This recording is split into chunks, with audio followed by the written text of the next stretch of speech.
La Asamblea escuchará The Assembly will hear an address by the Prime Minister of the Islamic Republic of Pakistan, His Excellency Imran Khan. May I request protocol to escort His Excellency?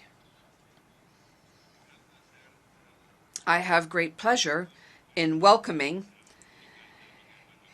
His Excellency Prime Minister of the Islamic Republic of Pakistan, and I invite him to address the General Assembly. Bismillah ar-Rahman ar-Rahim. Iyyaka na'budu wa iyyaka nasta'in. Mr. President,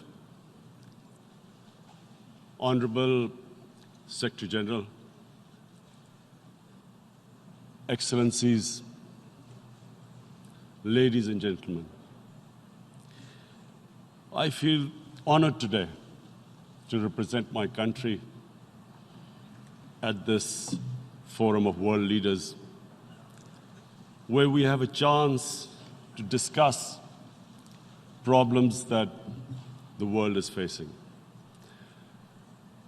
I want to talk about a lot of problems, but just 4 today. And I especially came to this forum despite a difficult time in my country, facing challenges. I would not have come, but because I feel that there are some very urgent problems which the world must address. So first of all, I start with climate change. So many leaders have talked about climate change. But Mr. President, I feel that there is a lack of seriousness.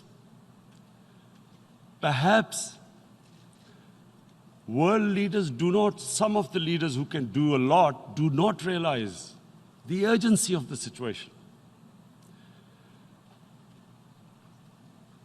We have a lot of ideas, but as someone said, ideas without funding is mere hallucination.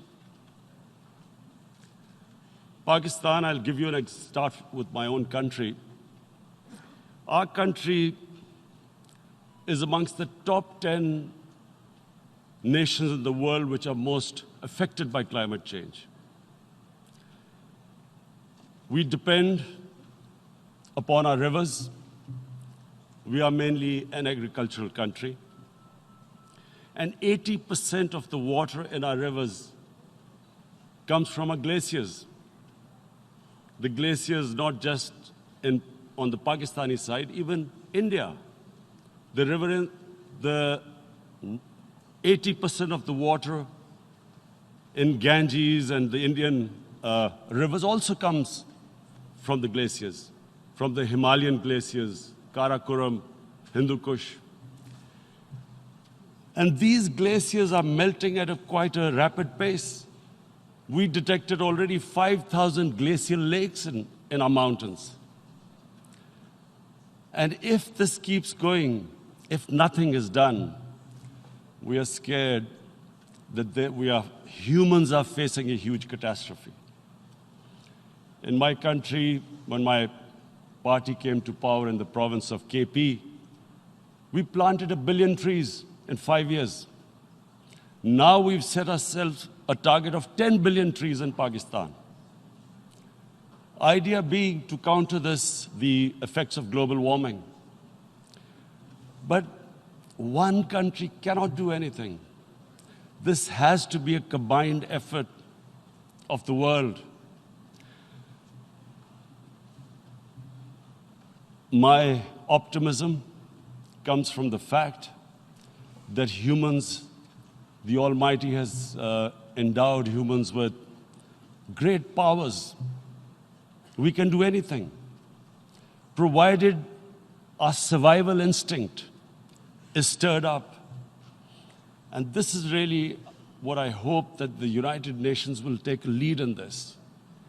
There must be more emphasis. Richer countries must be pushed. Countries that are responsible for greenhouse gas emissions.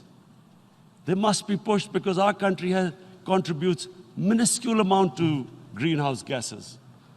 So I feel that the United Nations must take leadership in this. My second issue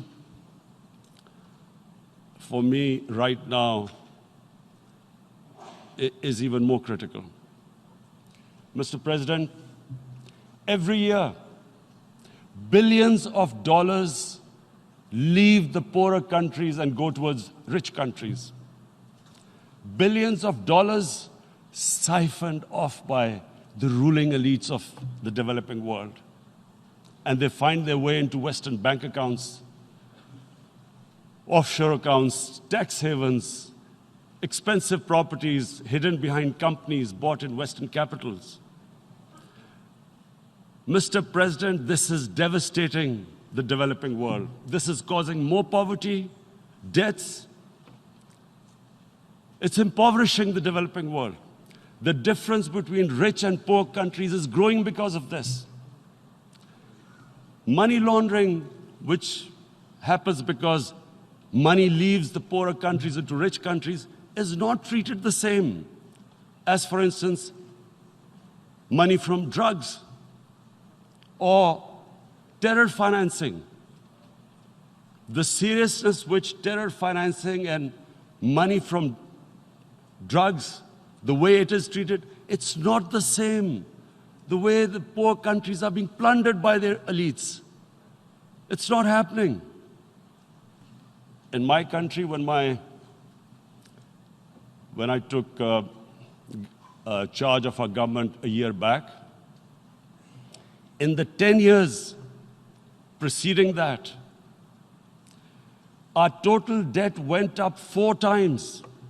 The debt we had accumulated in 60 years, just in 10 years, it went up 4 times. As a result, the total revenue we collected in 1 year, half of it went into debt servicing. How are we going to spend money on our human beings, 220 million people, when half the money is going into debt servicing? Because our country was plundered by the elites, the ruling elite. And easily they could get the money out. And when, Mr. President, we located properties in Western capitals bought by this money through corruption and money laundering, located the properties of these corrupt leaders, we find it so difficult to retrieve it. That money, if we retrieved that money, we could spend on our human beings. But it's so difficult. The laws protecting these criminals. We do not have the sort of money to have expensive lawyers and spend millions and millions of dollars.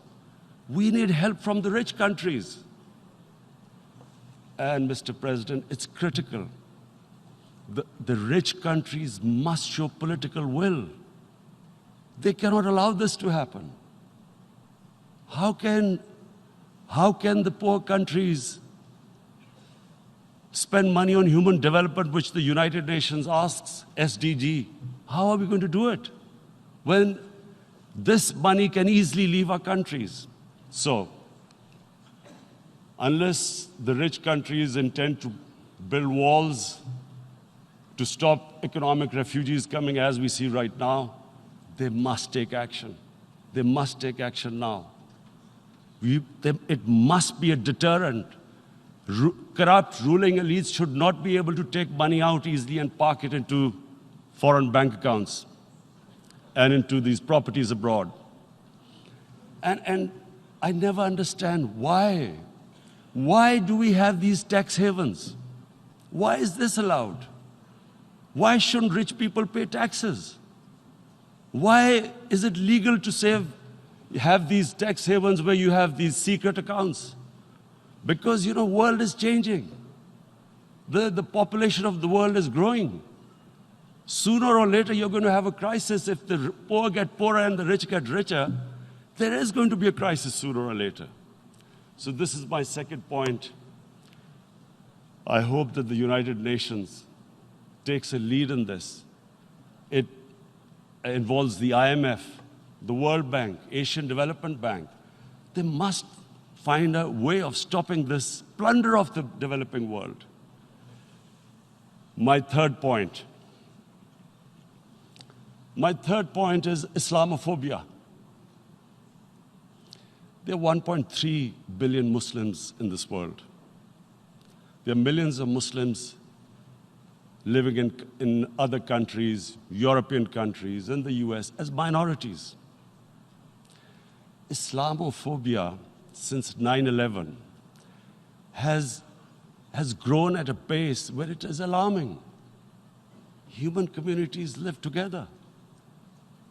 There should be understanding amongst them. But Islamophobia is creating a division. Muslim women wearing hijab, it's become an issue. It's become an issue in some countries. Hijab is some sort of a weapon. A woman can take off her clothes in countries, but she can't put on more clothes. How is this happening? Because of Islamophobia. And how did this Islamophobia start? After 9/11. And why did it start? Because certain Western leaders equated terrorism with Islam. Islamic terrorism. Radical Islam. What is radical Islam? There is only one Islam.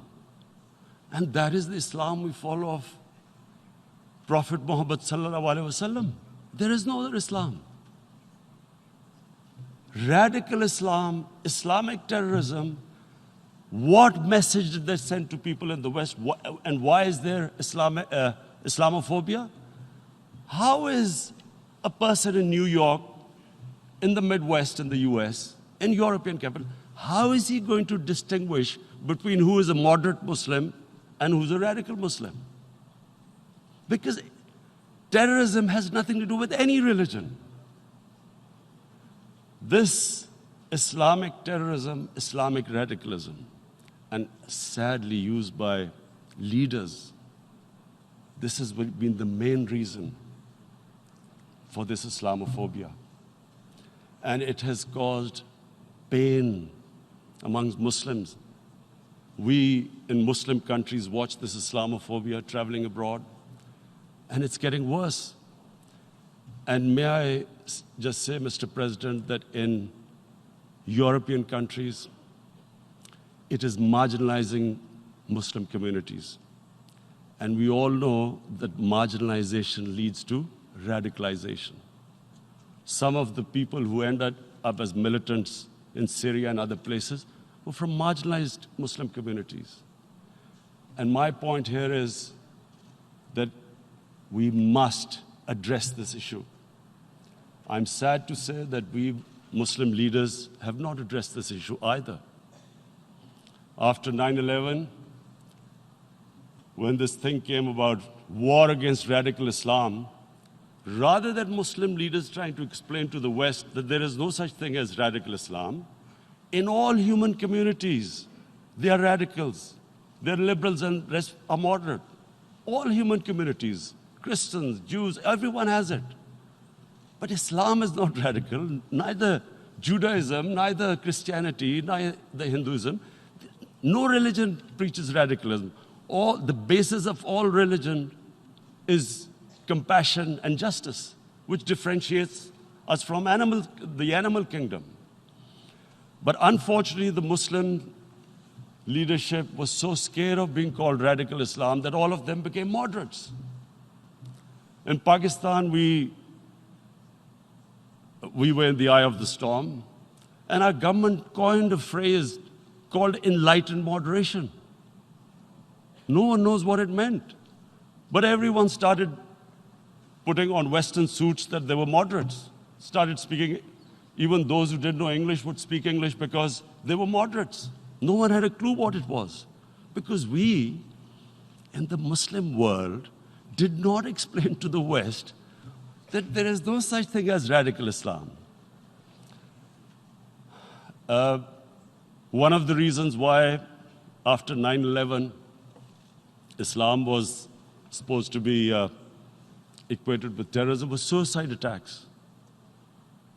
Because the 9/11 bombers did a suicide attack, all sorts of theories came up that the Muslims are involved in suicide attacks because they will get virgin in heavens. Some came up with, what about women, suicide attackers?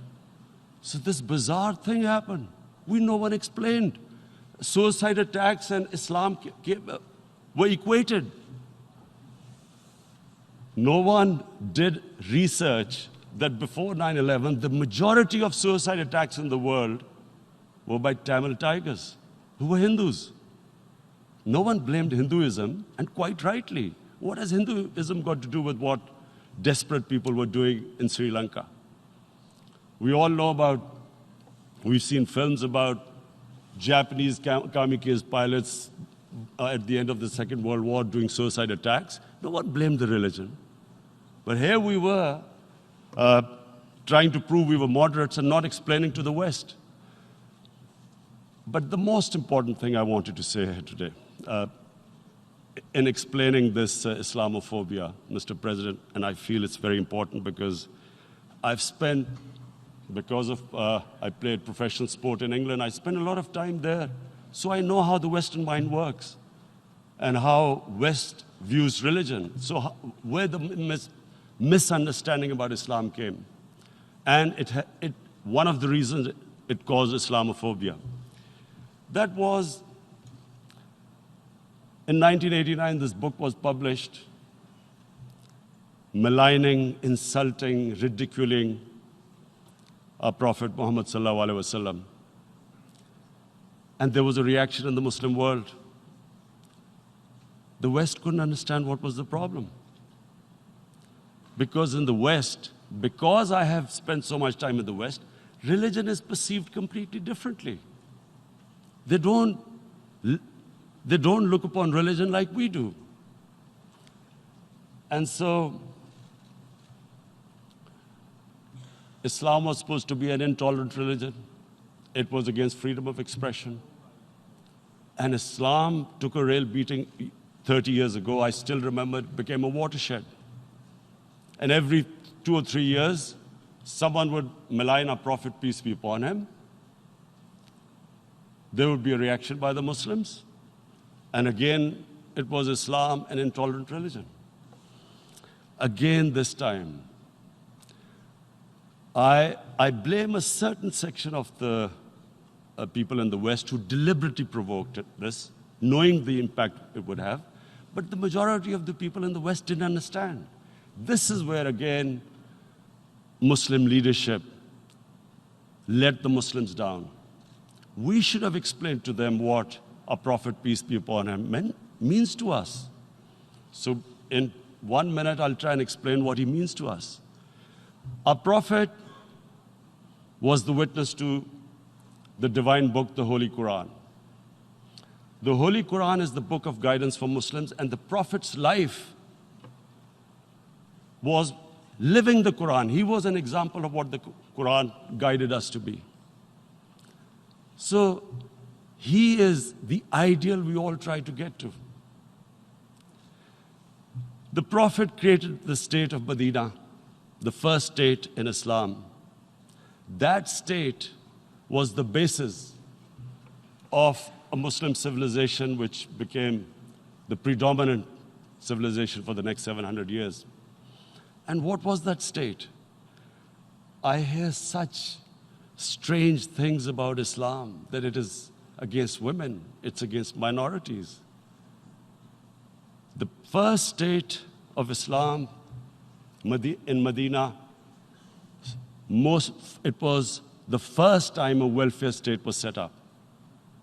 The state took responsibility of the weak, widows, orphans, poor people, handicapped. It taxed the rich, spent the money on the poor. The state announced that all human beings are children of Adam, hence equal, whatever the color of their skin. The state announced, the Prophet announced that, and slavery, the whole system depended on slavery as it did for many years in the Western societies. The Prophet said that one of the greatest deeds is to free a slave. But because the society depended on slavery, he said, but if you have to, treat them as an equal member of the family. And as a result, something happened in a Muslim world which hasn't happened in any other civilization. Slave dynasties appeared. Slaves became kings. The Mamluks, slaves who ruled Egypt. In India, there were slave dynasties. And then, with minorities, again, you hear that Islam is supposed to be against minorities. Let me just make this clear. In Islam, the Prophet announced that everyone was free to practice his religion. It was a sacred duty to protect the places of worship of all religions. He announced that every person is equal in front of law, whatever his religion or his color.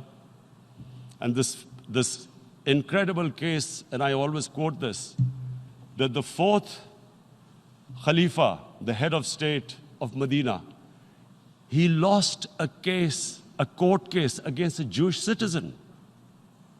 So, number one, it showed there was a rule of law, no one was above law. And number two, that a Jewish citizen was an equal citizen.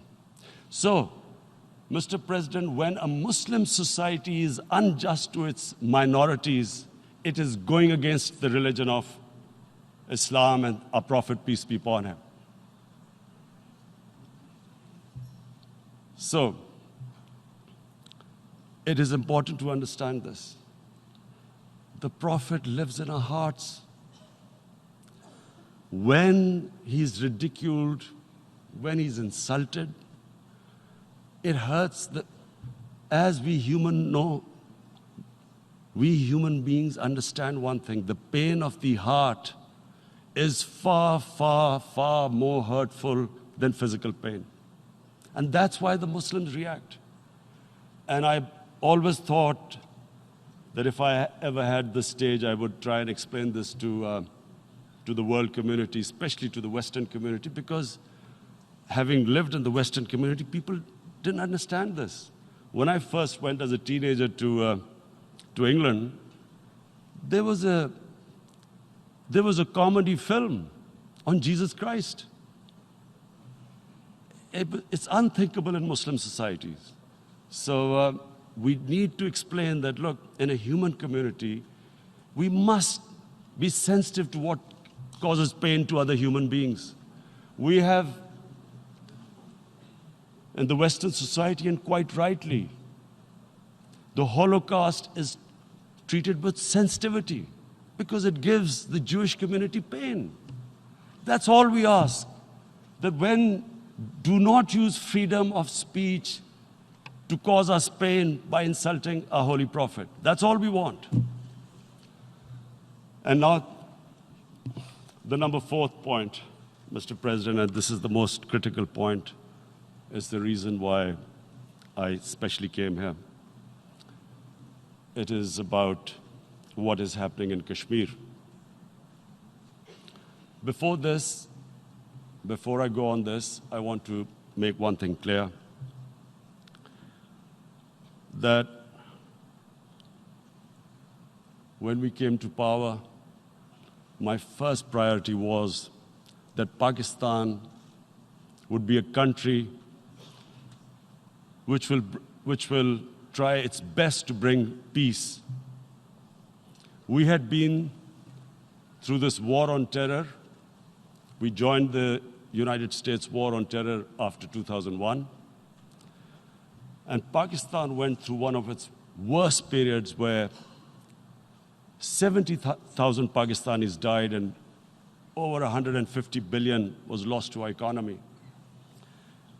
And Mr. President, I opposed the war because in the 80s, Pakistan had joined the Western countries in what was the freedom struggle then in Afghanistan against the Soviets. And it was funded by the Western countries. These Mujahideen groups, which were treated in guerrilla warfare, were trained by Pakistan Army, funded by the Western countries, and especially US, and they waged what was a freedom struggle in Afghanistan.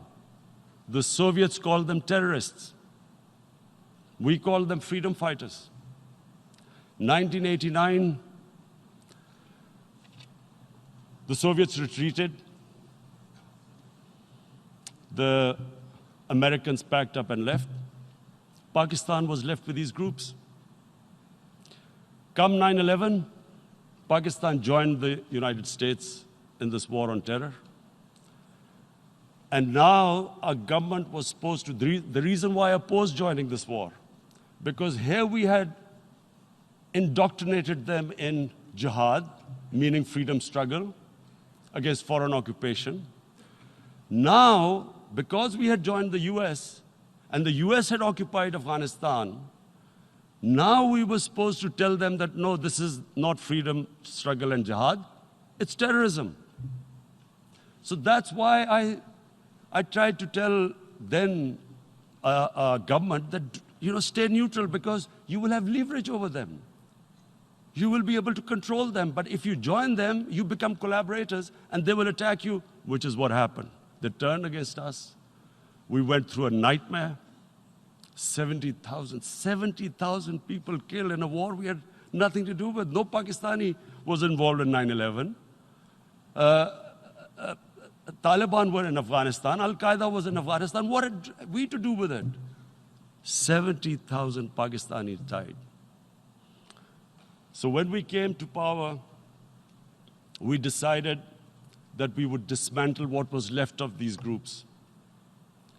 And this decision was taken not just by us, but by all the political parties in Pakistan. Unfortunately, they didn't implement it. So we came to power, we decided to implement it, and we dismantled whatever was left of the groups. And I know that India keeps accusing us that there are these groups there. I would like the United Nations to send observers, see for themselves what we've done. No Pakistani government would have dared to do this because it would have created strife. But we decided that there would be no militant organizations in Pakistan. So I need to give you this background and to what I'm going to say later on. And secondly, we started mending fences. I invited the Afghan president. We developed a relationship with Afghanistan. We had problems with Iran. We mended fences there. And then India. Now let me just give you a little background about my relationship with India.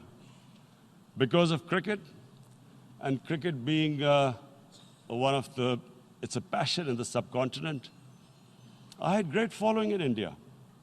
I have friends in India. And I loved going to India. So immediately, when my party came to power, the first thing we did was to immediately reach out to India. And I spoke to President Modi and I said, look, we have similar problems. Climate change, poverty, let's get together. Let's resolve our differences through trade. Let's build a relationship on trust. Prime Minister Modi told me that, there were terrorist attacks from Pakistan. I said, we have problems with you. There are terrorist attacks which we know are instigated by India in Balochistan. We caught a spy, Kulbhushan Yadav, who admitted what the sabotage going on in Karachi and Balochistan. So we said, look, let's leave that behind. Let's move forward. Our main priority should be our people. The highest number of poor people live in the Indian subcontinent. Unfortunately, didn't make any headways. Our foreign ministers were supposed to meet on this in the UNGA last year. India canceled it. We thought that it's their election coming up. It's a nationalist, ultra-nationalist party. It doesn't want to cozy up to Pakistan. So we thought, okay, we'll wait till the elections. Meanwhile, a 20-year-old Kashmiri boy, whose father said was radicalized by the security forces in Kashmir, blew himself up on an Indian convoy. Immediately, India blamed us. I spoke to the Indian public on television. I said, if you give us any iota of proof, we will immediately take action, because we've clamped down on these groups. Rather than sending us any proofs, they sent their jets in, they bombed us. We retaliated. A jet, 2 of their planes were shot down, 1 pilot bailed out in Pakistan. We immediately returned the pilot, saying that, look, we do not want any escalation. Rather than taking that as a peace gesture, the entire campaign, almost the entire campaign of Mr. Modi in the election was how he had taught Pakistan a lesson that jets had killed 350 terrorists. Complete lie. They had just killed about 10 trees of ours, which was quite painful given that, we are growing all these trees. He then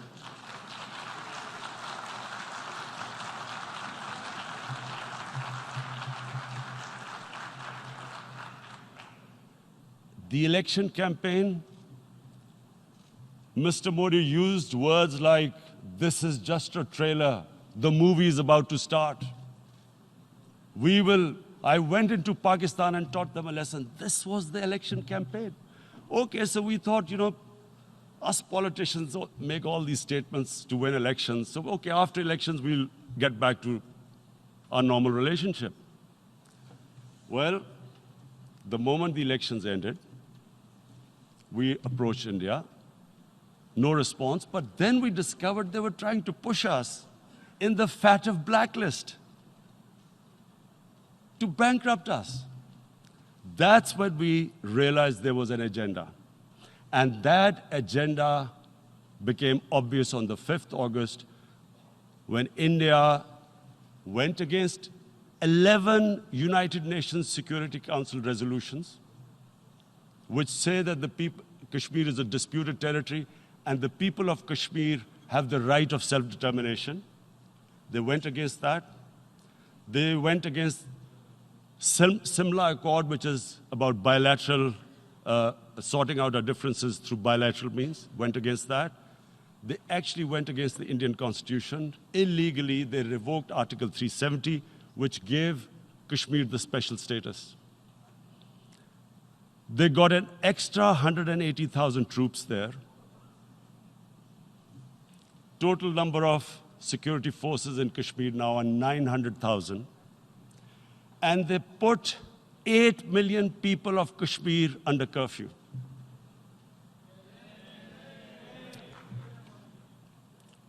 Mr. President,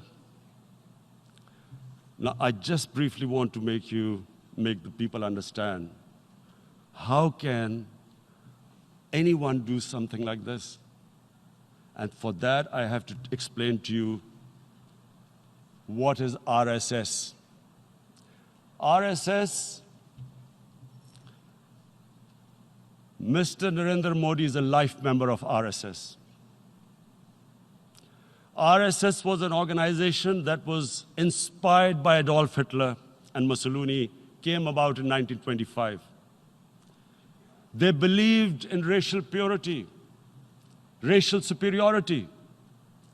They also believed they were an Aryan race like the Nazi believed they were an Aryan race. All that I'm saying can be verified. This is the time of information revolution. You can Google all this, what I'm saying. But it is very important for me to explain this to you so you know what is happening in India. This RSS believed in the ethnic cleansing of Muslims from India. At one point, there was racial superiority of the Hindu race. Secondly, it was hatred for the Muslims and for the Christians, because they believed that this golden age of Hindu civilization was stopped because of Muslim rule centuries back and then the British rule of India. So it was racial superiority and hatred for Muslims and Christians. This is openly stated. You look at the founding fathers of RSS, Golwalkar and Savarkar. Just Google them and you'll find out. And this ideology of hate is what murdered the great Mahatma Gandhi in 1948. It was this ideology of hate that made Narendra Modi in 2002 do a pogrom against Muslims in Gujarat when he was the chief minister. He allowed 3 days for these RSS goons who were inspired by the Hitler brown shirts. They actually wear brown shirts. This RSS, the Congress Home Minister gave a statement that in RSS camps, terrorists are being trained. And these terrorists butchered 2,000 Muslims and 150,000 Muslims were made homeless. Narendra Modi could not travel to the US because of that. And I need to make you understand this background before I explain to you that what sort of a mindset would lay siege to 8 million people with 900,000 troops.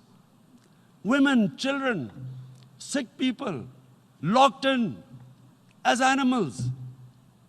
In fact, of what I know of England, if 8 million animals were locked in, the RSPCA would have made a lot of noise about it.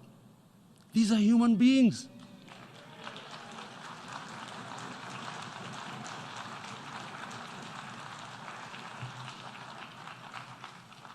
And Mr. President, what comes with racial superiority, these illusions of Aryan superior race, is arrogance. The two go together. And it's arrogance that makes people make mistakes and do stupid things. Cruel things like what Narendra Modi has done. It's sheer arrogance. And it's arrogance that has blinded him from the fact that what is going to happen when the curfew is lifted? Has he thought about it? This hasn't been thought through. What is he going to do when he lifts the curfew? Does he think that people of Kashmir will quietly accept the status quo because India has changed the constitution and taken away the special status? They'll accept that? Mr. President, 100,000 Kashmiris have died in the past 30 years because they were denied the right given by the United Nations, the right for self-determination. 100,000 have died and 11,000 women have been raped. There are 2 United Nations human rights reports on this. The world hasn't done anything because India is a huge market, 1.2 billion people. Sadly, the material prevails over the human. But this has serious consequences. Again, I repeat, that's why I'm here. Look, what is going to happen when the curfew is lifted will be a bloodbath. The people will come out. There are 900,000 troops there. They haven't come to, as Narendra Modi says, he's done this for prosperity of Kashmir. This is supposed to be for the development. These 900,000 troops, what are they going to do when they come out? There'll be a bloodbath. Has he thought it through what happens then?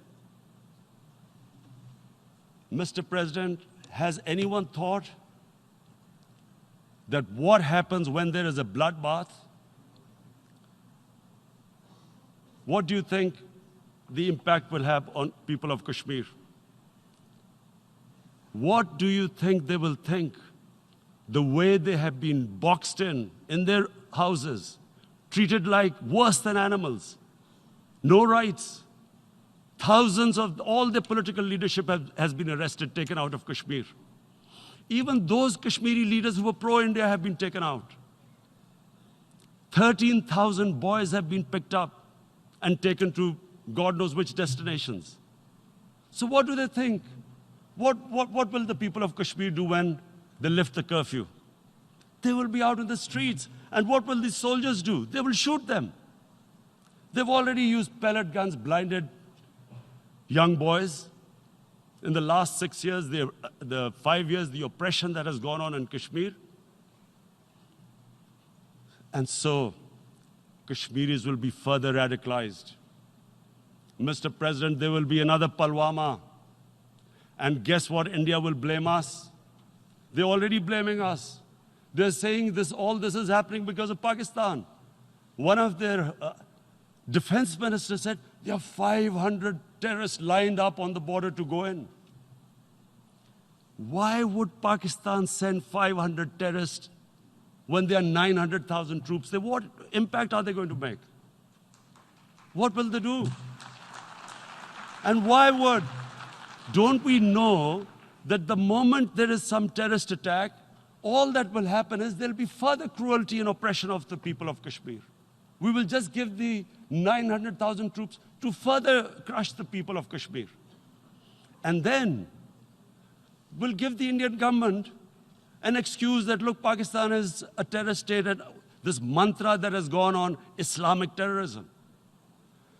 The moment you use this catchword, Islamic terrorism, the whole world turns away.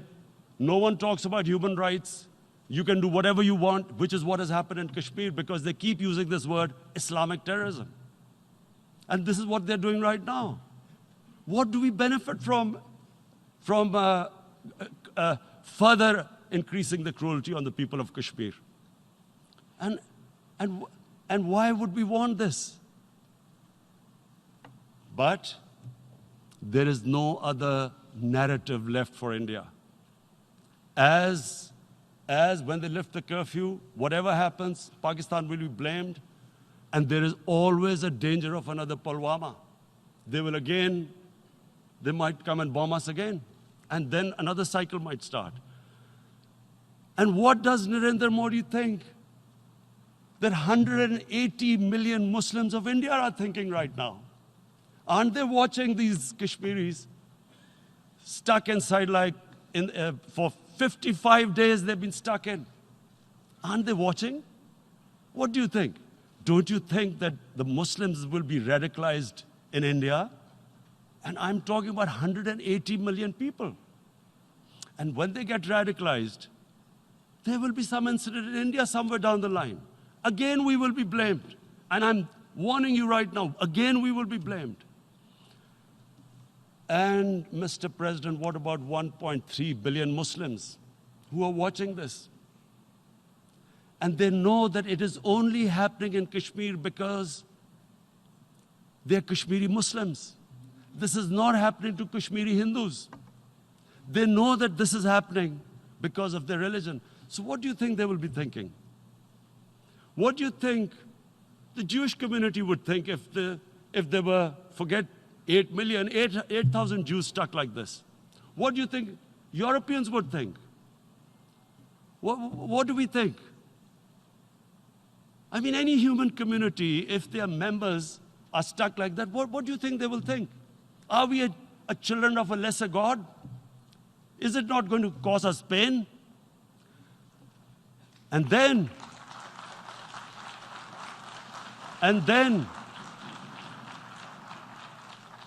I'll tell you what will happen. People will, in the 1.3 billion Muslims, someone will pick up arms. I know we've been brought up with films, Western films. This good, decent guy doesn't get justice. he decides to pick up a gun and start seeking justice. There was a film made in New York, famous film called Death Wish. This guy gets mugged by and his family, his wife gets killed or something. He can't get justice. He picks up a gun and he goes around shooting muggers. And the whole cinema cheers him on. So what do you think the Muslims are thinking right now? If there is a bloodbath, there will be Muslims becoming radicals, not because of Islam, but because of what they will see, that there's no justice when it comes to Muslims. There were Rohingya Muslims, Myanmar, who are, God knows, almost 1 million people out, ethnic cleansing. What was the response of the world community? So what do you think will be the response of 1.3 billion Muslims? I picture myself. I'm in Kashmir. I've been locked up for 55 days. I have heard about, and there are rapes, Indian Army going into homes, soldiers. Would I want to live this humiliation? Would I want to live like that? I would pick up a gun. You're forcing people. You are forcing people into radicalization. When people lose the will to live, what is there to live for? And this is what, if you can do this to human beings, you are actually radicalizing people. And so, Mr. President, I want to repeat here, this is one of the most critical times. There will be a reaction to this. Pakistan will be blamed. 2 nuclear-armed countries will come face to face like we came in February. And before we head in that direction, the United Nations has a responsibility. This is why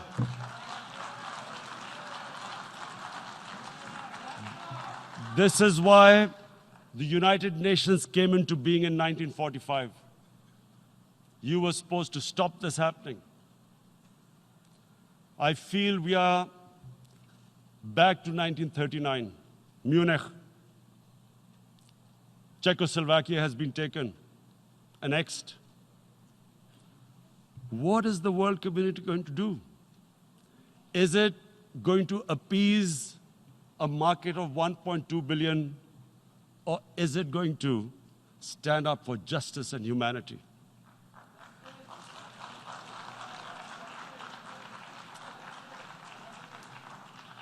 If this goes wrong, you hope for the best, but be prepared for the worst.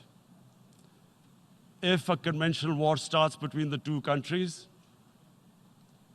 Mr. President, if a conventional war starts, and anything could happen, but supposing a country 7 times smaller than its neighbor is faced with the choice, either you surrender or you fight for your freedom till death, what will we do? I ask myself this question. And my belief is, La ilaha illallah, there is no God but one. And we will fight. And when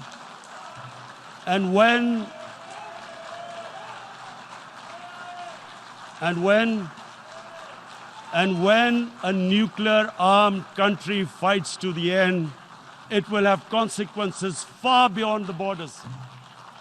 It will have consequences for the world, which is why I repeat I'm here. Because I'm warning you, it's not a threat. It's a fair worry that where are we headed? And I've come here to tell the UN, you've got to, this is a test for the United Nations. You are the one who guaranteed the people of Kashmir the right of self-determination. They are suffering because of that. And this is the time. This is the time not to appease like in 1939 appeasement took place. This is the time to take action. And number 1 action must be that India must lift this inhuman curfew, which has lasted for 55 days. It must free all political prisoners, and especially those 13,000 boys that have been picked up. Parents don't know where they've disappeared. And then the world community must give the people of Kashmir the right of self-determination. Thank you. En nombre de la Asamblea General agradezco. On behalf of the General Assembly, I would like to thank His Excellency, the Prime Minister of Pakistan, and I ask protocol to escort His Excellency.